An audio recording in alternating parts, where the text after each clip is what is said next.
started their pace lap. We're only expecting one of them. We'll take you through the grid. And it was a fantastic result for Clint Field, who did a tremendous job, really, in race one, pipping his father. He was also fastest, which means he'll start on the front row and from pole position overall alongside John Field. And Louis Schreiber will start from third position. Alongside him it will be Greg Gorski. In fifth position, Wayne Williams was quick as well in that opening race. Alongside him starts Chip Roma. Then it's back to Jim Booth and David Album. And Kevin Poitras from position 9 on the grid. They were the top 9 of the Platinum class cars. Nick D'Orlando didn't take the win in Pro 1500, but he did get the fastest lap time in race 1, and that means he'll start from pole position out of the outright grid spot of P10 in number 15. And in the next row will be Jordan Missig, who won our opening round in the 1500 class. Alongside him will be Danny Jashelski. Look out for another great battle between them. Trying to mix it up with the top 3 will be Evan Slater and Jack Yang. Jack Yang in a backup car, but starting from his rightful grid spot, earned from the fastest lap time he set in race 1. And then it's back to position 15, which is Scott Wagner in a Platinum class car. Austin Riley will start from position 16. Corey Nouveau from 17 alongside Matt Roma. Spencer Schmidt, his debut in the series this weekend, starting from position 19 alongside Mike Anzaldi, one of the stalwarts.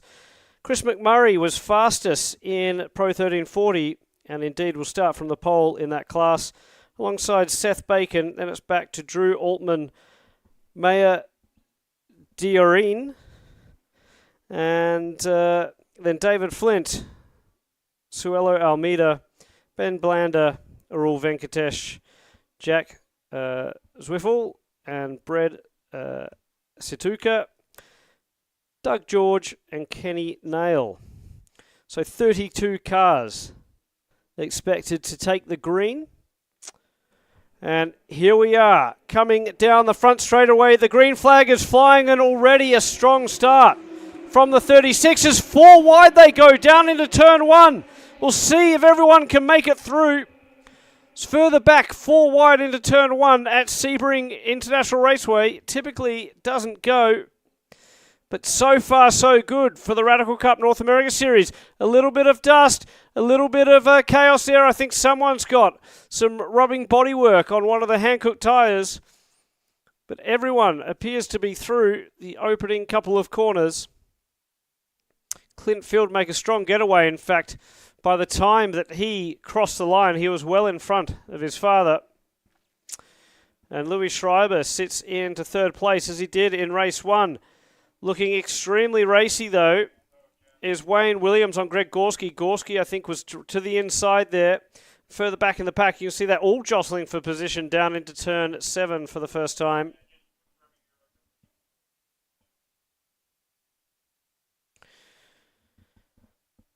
So a strong start then for Clint Field. Will be very interesting to see how the Pro 1500 cars line up. First time past the post. But right now, it's green flag racing and all is well for the Radical Cup North America.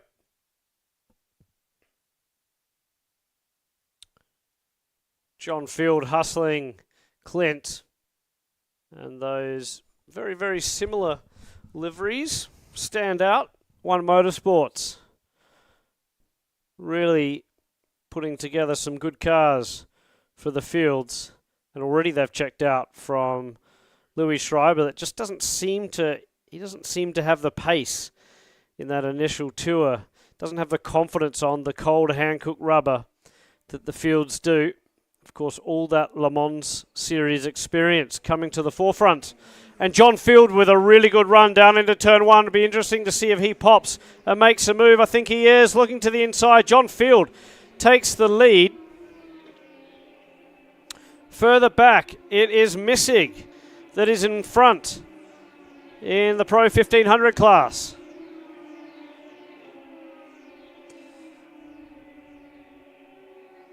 We'll try and get that so it's Delski in second. And it looks like a couple of people have had a bad run there. Evan Slater sits in third. It's Spencer Schmidt in fourth. The person that we have lost, it would appear, is Nick D'Orlando as well as Arul Venkatesh. Haven't made it around. And there's dust and dirt in between turns 1 and 3.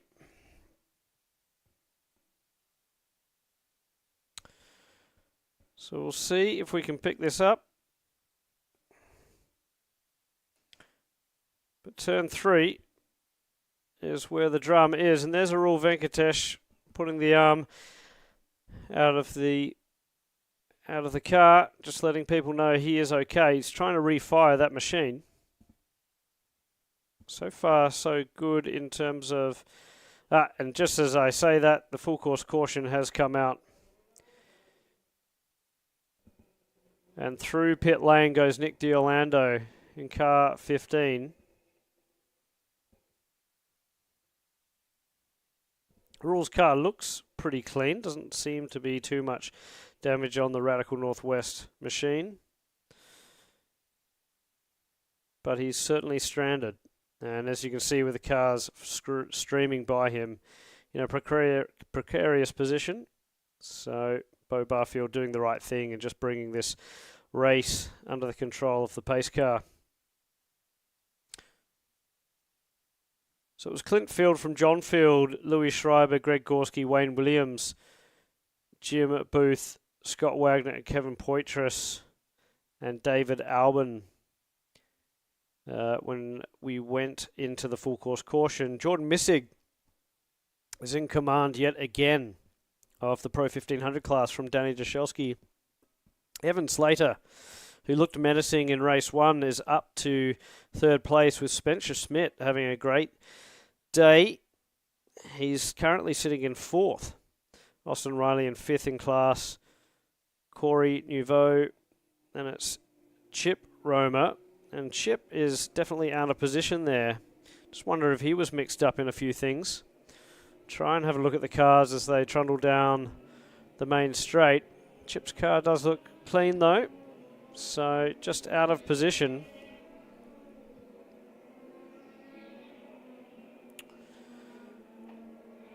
And Pro 1340, Chris McMurray has had an amazing start. He's up to 16th outright. And McMurray is ahead of Jack Yang, Matt Roma, Drew Altman, Mike Anzaldi as well. A number of Pro 1500s between Chris McMurray and Seth Bacon, Sulio Almeida, right in the thick of things too. So that's the top 3 in Pro 1340. Maya Dinarine is 4th in class. Ben Blander 5th. So it's an unfortunate one. The racing was clean. The good news though for young Nick D'Orlando, he can get back way around and clamber onto the back of the pack here under the safety car conditions. And D'Orlando is, it would appear, on the same lap. So this is definitely some good news for the young gun that nearly won race 1. D'Orlando vying for that top spot with his teammate Jordan Missig. Led the race for a portion of it and has found himself with some work to do. But given his pace in race 1, I suspect he can make it up. Number of cars to pass though, 32 on this grid.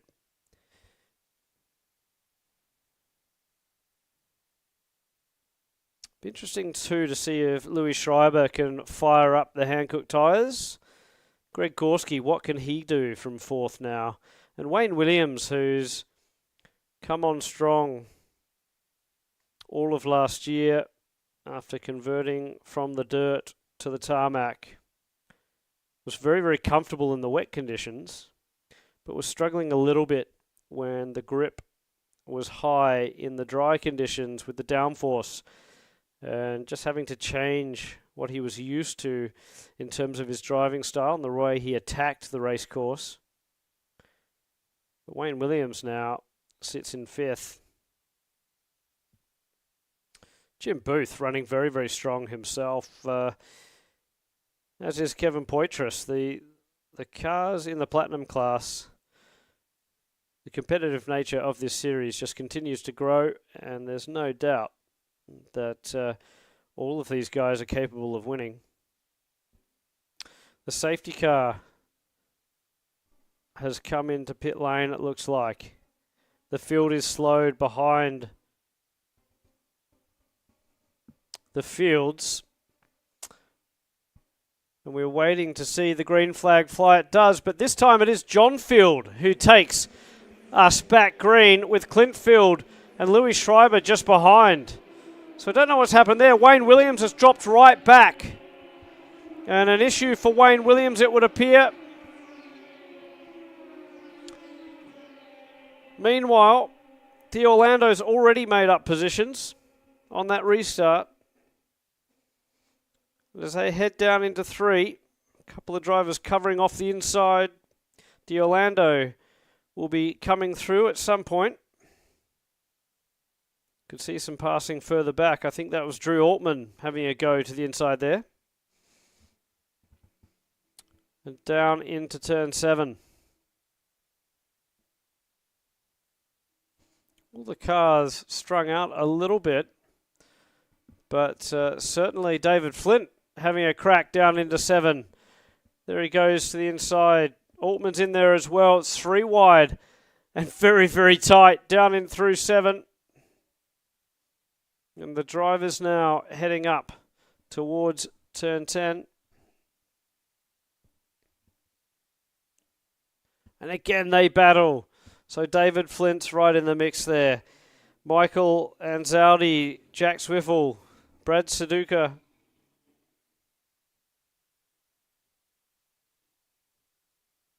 John Field in front. Louis Schreiber has seemed to have sort of got the pace back again. He looks like he can hold on to the back of the machine of Clint Field. Certainly within striking distance. Much closer than he was in those opening couple of laps. Greg Gorski's dropped back a little bit. Jordan Missig still leads the Pro 1500 class from Danny Delski. I've got to get used to his Rye Spec colours this year. Chris Roma is trying to make amends for a poor start and get back up through. So the top 3 in the Platinum class have broken away. Gorski is all by his lonesome. Kevin Poitras under all sorts of pressure. Roma has made it back past. Austin Riley's having a cracker of a race. He sits third in Pro 1500 behind Delski and looks very, very racy at this point. The Orlando's made up even more positions on that last lap, and he's carving his way back through.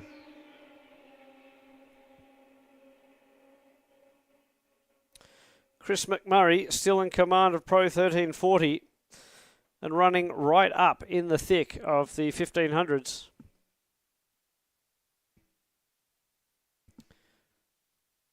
Austin Riley having a chat to Sam Schmidt just before the race.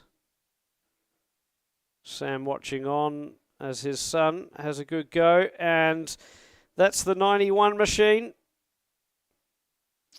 That's the 91 machine of Kenny Nail, with Graham Rahal Performance shaking his head. He's had a moment there. And that's turn 13. You can see all the jets parked in the airport across the way.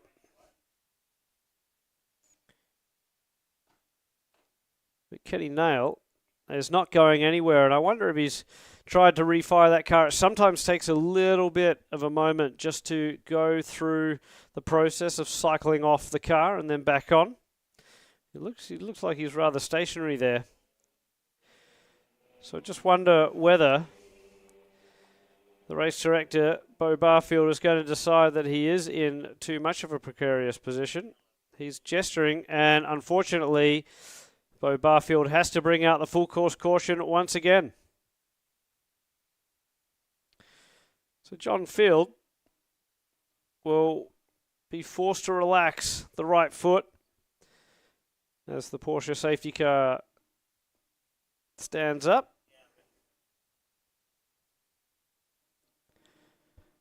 Could this be the opportunity for Delski to make a move on Jordan Missig on this restart?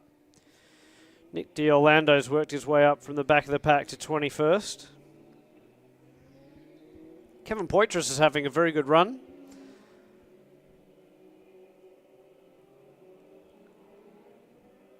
Jack Yang has settled into his spare car.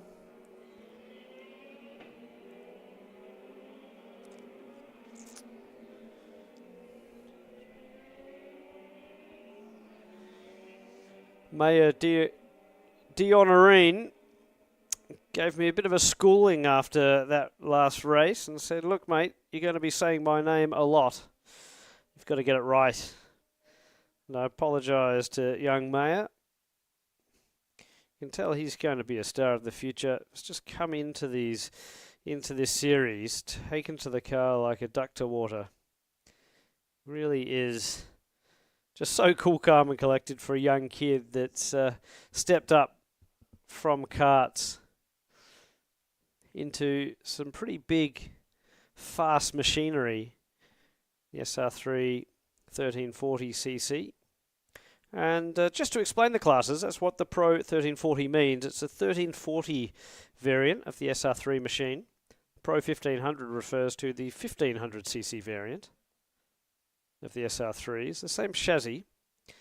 In the Platinum class cars, there is a variety of machines built by Radical that one can use, but the most competitive of those is the SR10, which features 435 brake horsepower, 380 foot-pound of torque engine. And you can see there, unfortunately, Kenny Nail has been recovered.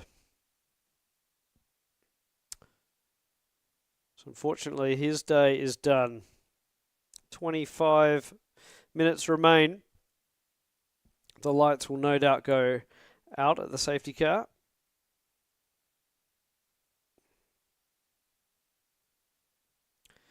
What can Louis Schreiber do in that 111 machine? Greg Gorski in the 24. Jim Booth has been very impressive in the 63. Delski be looking to get past Jordan Missig.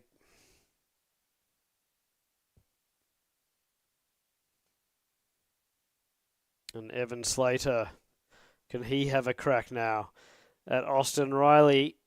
Slater was sitting third. Austin Riley has made up that position.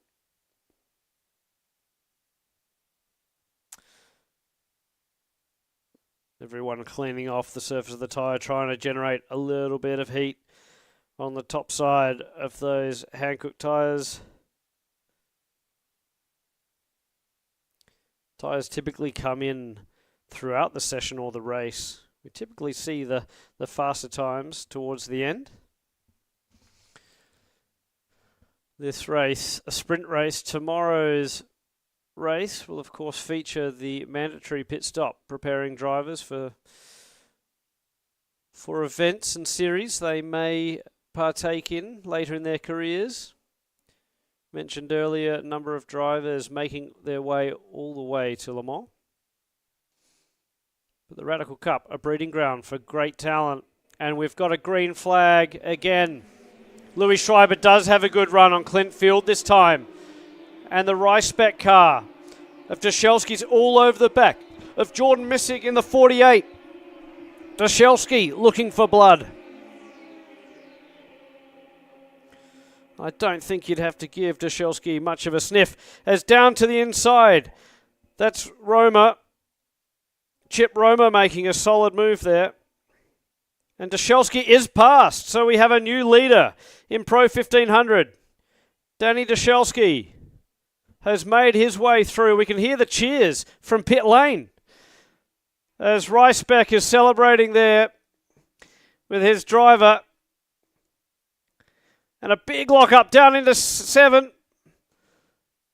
Couldn't quite make out who that was, but someone getting a little bit of a hip and shoulder on the way through.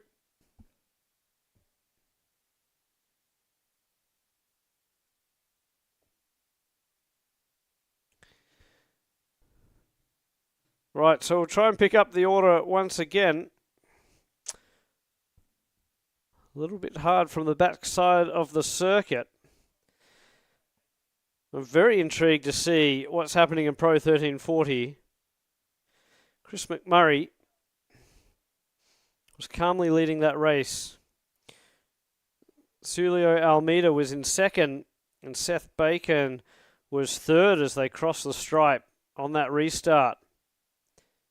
Greg Gorski trying to get onto the back of Louis Schreiber. Schreiber once again can't find the pace to match Clint Field or John Field.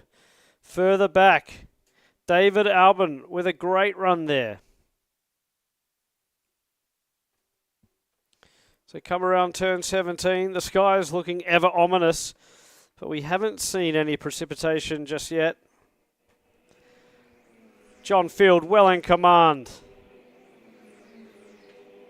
Chris Roma honing in on the 63 of Jim Booth. Kevin Poitras in the thick of it. And Missig is back in front of Delski, so I wonder if that was a short-lived pass. I'm pretty sure my eyes didn't deceive me. Missig back ahead of the 88. So a great battle for the lead in Pro 1500. David Flint's right up there as well.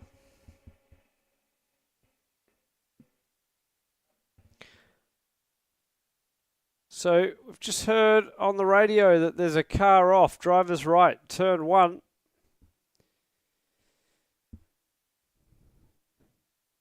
And the teams won't like that.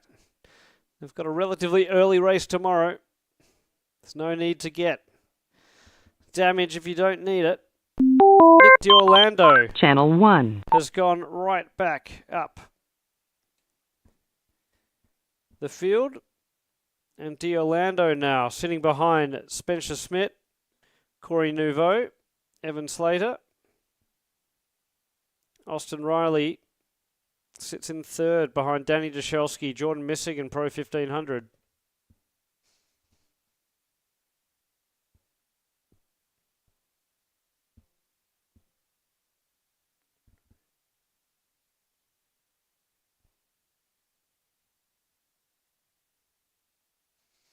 And there is Jordan Missig leading over the 88 of Delski in the Ricebeck machine. Danny picking up a little bit of dust as he runs almost wide, uses all the curb on the exit of 16, trying to get a solid run and trying to get in the slipstream of the 48. John Fields still in the lead. Greg Gorski closing in on Louis Schreiber.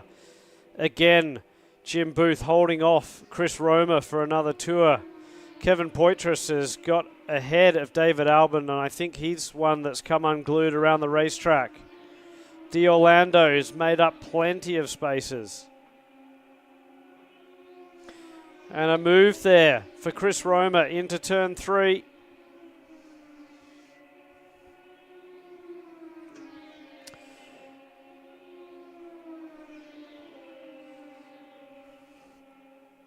Spencer Schmidt sitting behind Corey Nouveau. So Cameron Racing drivers running 13th and 14th overall, and Liner Stern in class. Matt Roma in the thick of that too. And in 16th at the moment, it's our leader in Pro 1340, Chris McMurray.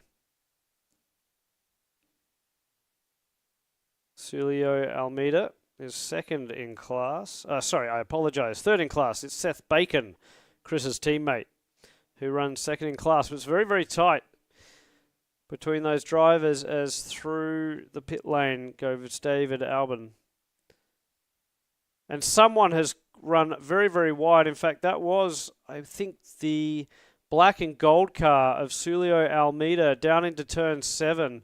Used the escape road and more, but he has rejoined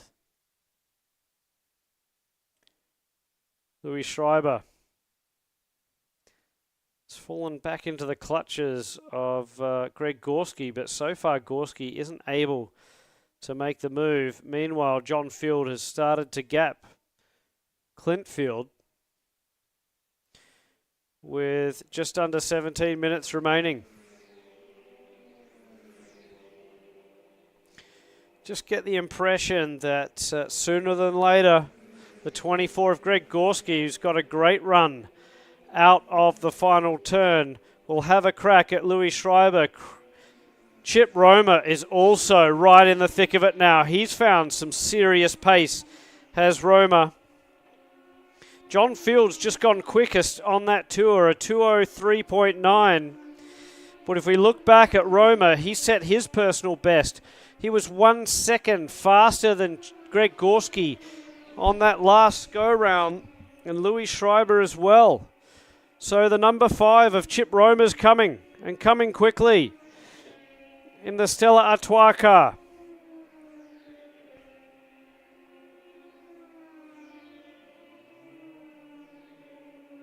Wayne Williams has been into the pit lane. Now this is not the mandatory stop. We don't expect to see cars in pit lane. So some issues out there. He did mention he was having a bit of a gremlin just before the race. Hoped things would go well. But the team were aware of an issue.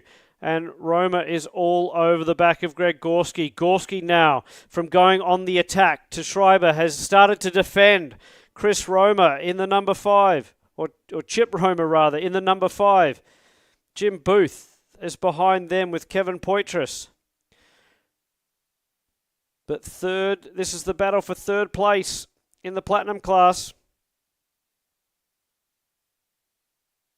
It's still Missig ahead of Delski. Austin Riley sits third, a really strong run and a bit of a run of redemption for him. Race 2 in the championship as Chip Roma looks to be sizing up Greg Gorski as they head down into turn 17. It's a hard place to make a pass. Stick on the inside. Can he get under the 24 of Gorski under the bridge? We'll wait and see as they come out onto the main straightaway. And he's done it. An unbelievable move around the bumpy stuff here at Sebring. Chip Roma up to 4th place. Now I think he'll be honing in on the back of Louis Schreiber as well. Delski still behind Missig. Riley fending off a very, very fast Evan Slater. D'Orlando's made his way up to 12th overall now. With 14 minutes remaining, the front runners in 1500 will have to be careful. D'Orlando is coming. He just did a 2:08.7. That's in the hunt. He's faster than Delski, faster than Riley, faster than Slater. In fact, the only man that's quicker at the moment is Jordan Missig, his teammate, who leads that class.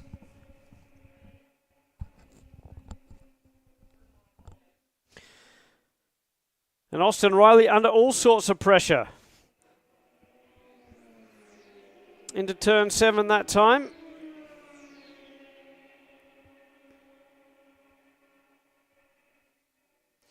Chris McMurray still in the lead of Pro 1340.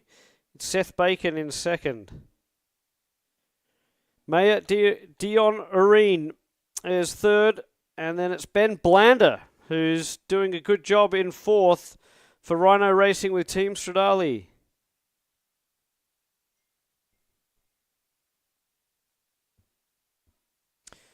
The gaps. Clint Field, 2 seconds now. That it's nearly 8 seconds back to Louis Schreiber. Delski. He's having another go. So perhaps just cooling off the Hankook tyres for a lap, just composing himself. Now having another crack. We'll see what kind of lap times they do as they come over the line. And Roma is right behind Schreiber. He's taken Gorski along for the ride as well. So the battle for third place continues to rage in the Platinum class. And here they come down into turn 3. And Roma has got Louis Schreiber. It was easy as that around turn 1. Chris Roma has moved up to third.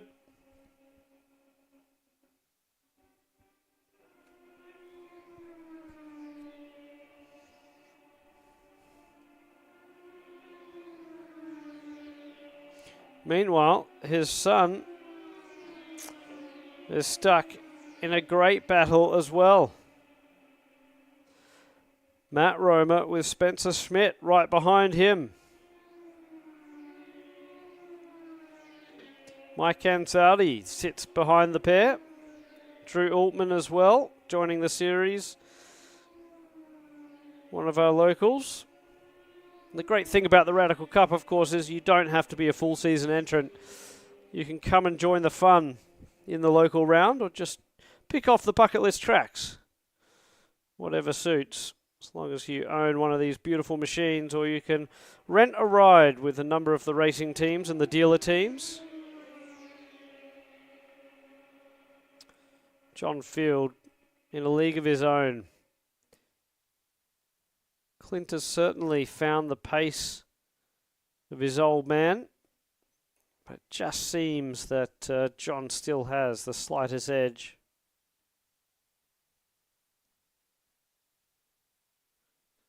So Missig continues to lead the 1500 class. Be interesting to see what the gap is. We're waiting for them to come by the start-finish line. Roma's checked out now over Gorski. It's Mike Ansaldi in the thick of a battle with the 28. I believe that's Corey Nouveau. And the 48 of Missig is still in the lead of Delski. The gap pretty tight. D'Orlando is coming though for Evan Slater and Austin Riley.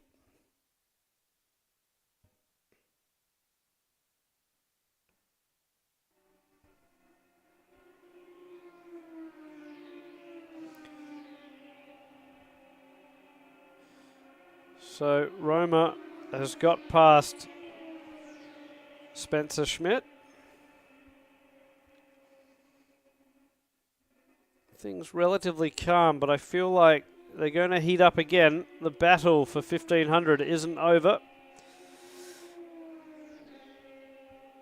Nor is a few other battles out there. See a big string of cars heading through turn 3. And now the leaders stream down into turn 7.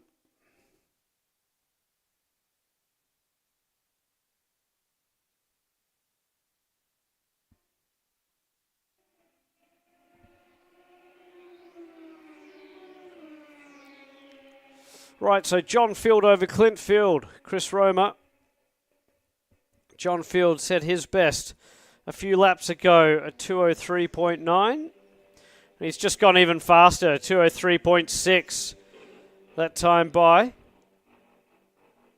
Clint Field's car sounding rough as it approached turn 1. Chip Roma going through.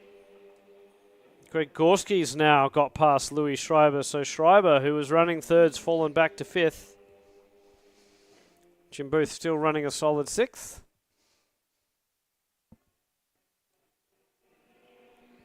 Right, so the 48 of Missig still leads over to Delski.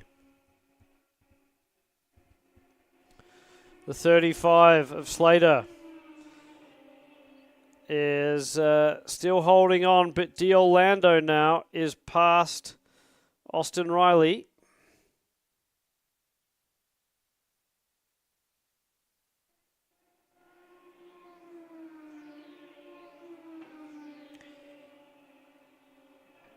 And I tell you what, Evan Slater's going to have to watch his mirrors. There's still time, certainly enough time for D'Orlando to make amends for whatever mishap happened right at the start of this race.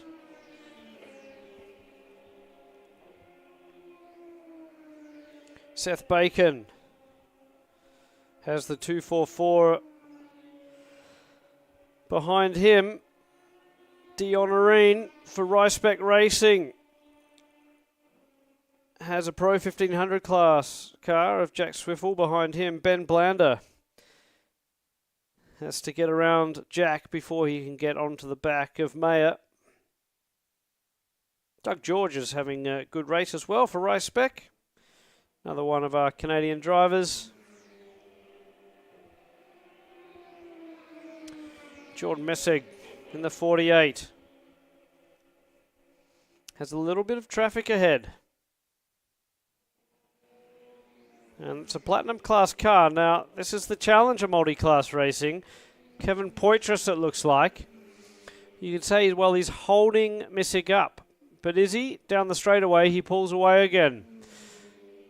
The accordion effect of these different style of car with different power plants as Chip Roma's had a big spin all by himself in car 5 into turn 3, and that's a shame for Chip because he was running in third place. All the hard work that he did a few laps ago has come undone as D'Orlando is really having a look at Slater now.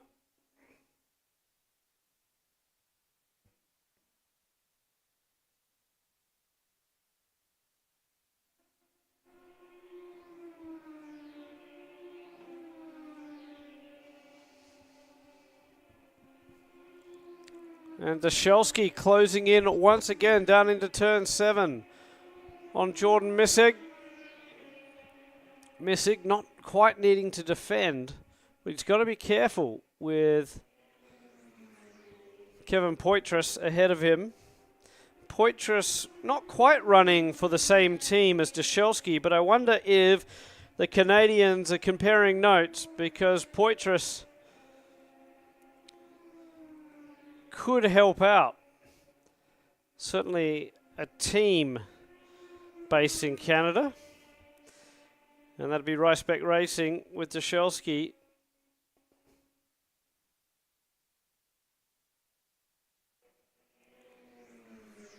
John Field starts another one. That car of Clint Field. Don't know if it's hitting the rev limiter.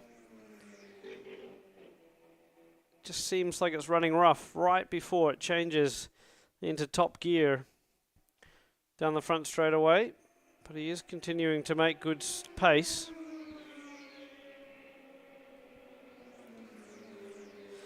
Mayer Dion is still behind Seth Bacon. Seth appears to have his match at the moment. Dion just with a slow lap time that time by. About a second off his typical pace.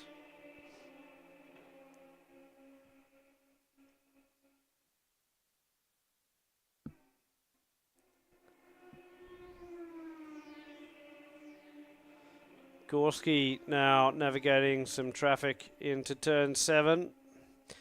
Oh, and that was nearly a car tagged. I think that was Greg Gorski trying to get through some traffic. And nearly a big moment there in turn 7. John Field with just under 3 minutes on the clock starts another Another time down the back straightaway. Just doing it easy, cool, calm and collected. And he himself is having to deal with a bit of traffic now.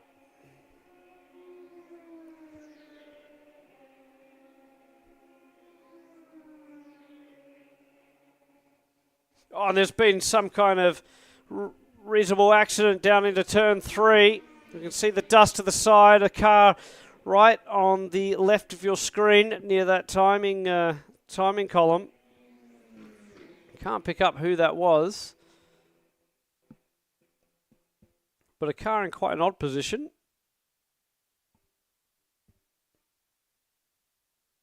When it gets going again, it's Wayne Williams. So it looks like perhaps a lockup, maybe a similar issue to Chip Roma.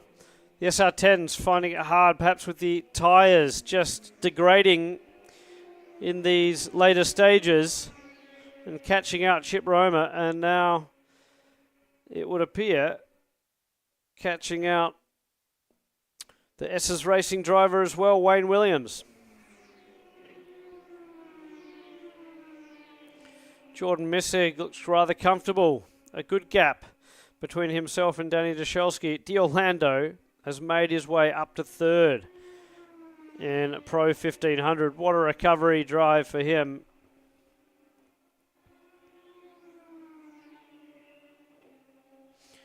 Austin Riley be a little bit frustrated after running in third place. He's down now in fifth.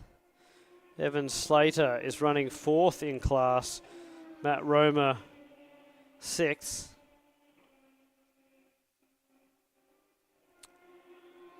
The McDonald's M next to all the number panels on all of these racing cars. McDonald's coming on as a large partner for the Radical Cup North America Series this year.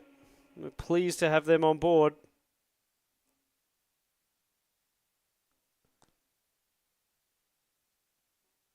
We thank you thank them for supporting the live stream as well. So the white flag is out. The clock has counted down. In fact, they're going to effectively get another tour here because the clock just ran short, just shy of John Field. So we're on bonus time right now with John Field coming around. One more tour. What can Delski do? Can he come back? D'Orlando will have another run. Chip Roma, can he get past Louis Schreiber and Greg Gorski again?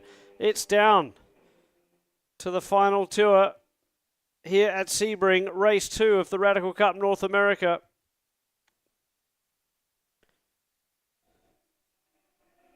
We're watching the drivers go through turn 15 and 16.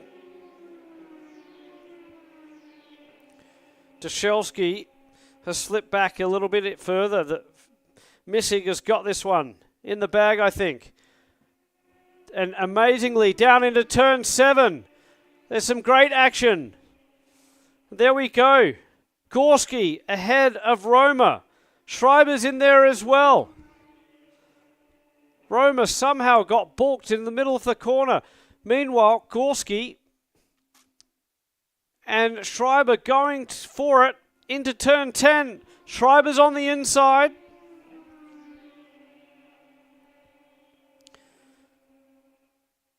Meanwhile, John Field goes onto the back straight. It's his last time for doing that. We'll see how the other positions play out here. In 13, you can see they're all having a look now. That was Seth Bacon with Dion Areen right behind him. Mayer having a go on this final lap. What can he do? Can he get up to second in class? Chris McMurray leads Pro 1340. We're looking for the checker flag and it's out. John Field has taken the win from Clint Field. Greg Gorski should be home third. We'll wait and see if that's true.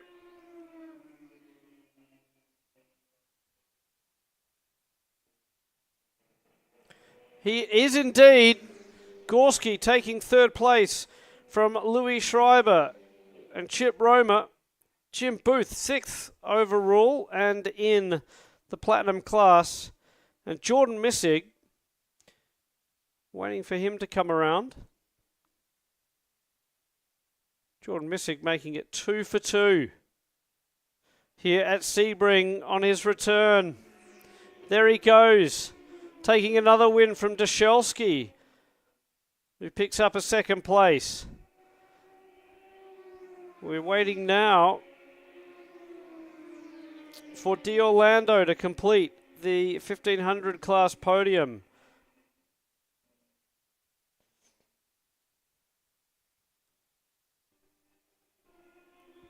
Austin Riley comes past the line. So Austin, 5th behind Evan Slater, who was in 4th. Matt Roma will finish 6th.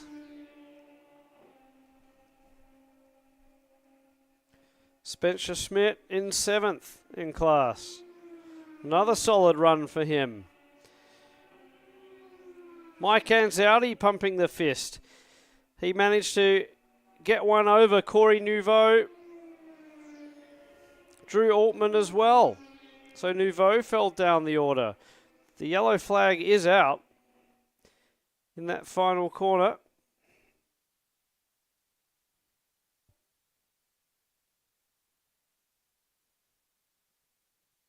Chris McMurray taking the win from Seth Bacon.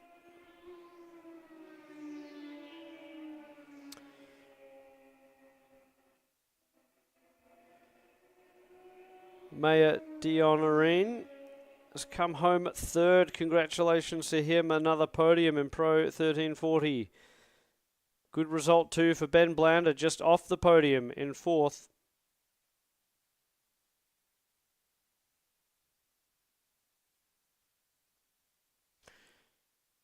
So what another race for the Radical Cup North America Series.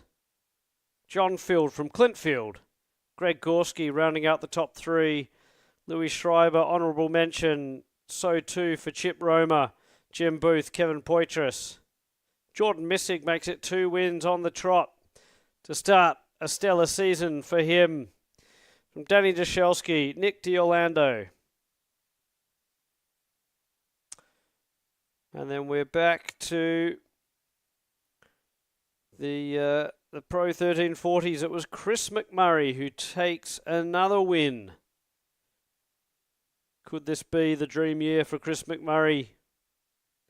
We'll wait and see. Seth Bacon finishes 2nd yet again, and to complete a redo of the race 1 podium, Maya Dionorine is 3rd for Ricebeck Racing. Well, a couple of full course cautions, making for some interesting action in both opening races of the Radical Cup North America Series here at Sebring. We have to wait now until tomorrow morning for race 3. That, of course, will feature the mandatory pit stop. And again, the lap times from this race will set the grid for race 3. It was John Field who was fastest outright, and he'll start from the pole. Be interesting to see who it was that got the fastest lap time in Pro 1500. I think, if my eyes don't deceive me, that's Jordan Missig, so he'll start the pole for tomorrow's race as well. And that wraps up another race of the Radical Cup North America Series from Sebring International Raceway.